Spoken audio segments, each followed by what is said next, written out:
जोहार गे पठुआ को नवा सानताड़ी स्टडी चैनल रे आपया सगुन दाराम।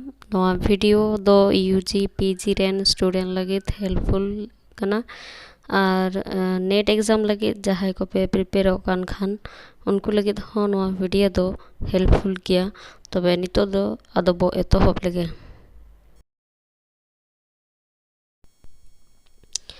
पुइलु क्वेश्चन पौरिया को गाड़ दो चेत कना। तेला बामा गाड़ दो पौरिया को गाड़ कना। इनतेम हासदा को गाड़ दो चेत कना। तेला कुटुमपुरी गाड़ कना। इनतेम बास्के को गाड़ दो चेत कना। तेला हारबा लोयों गाड़ कना। इनतेम सोहराय पोरोप रे दो चिली को बोंगा को तेला ओड़ा रेन जानवर को माने डांगरा काडा को बोंगा हकवा।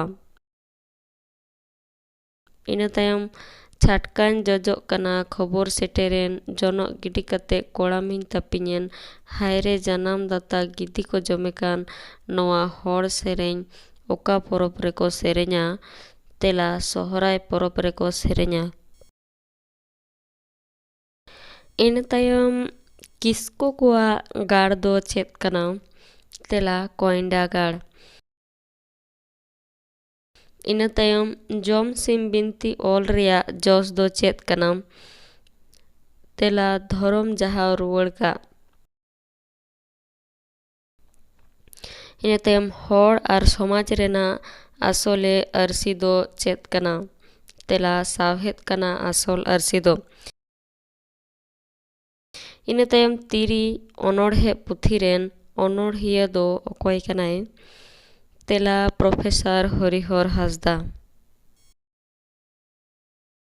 इन तायम बाखरा पुथी दो ओकोय ओल कदा गोराचांद टुडुआ ओल कना।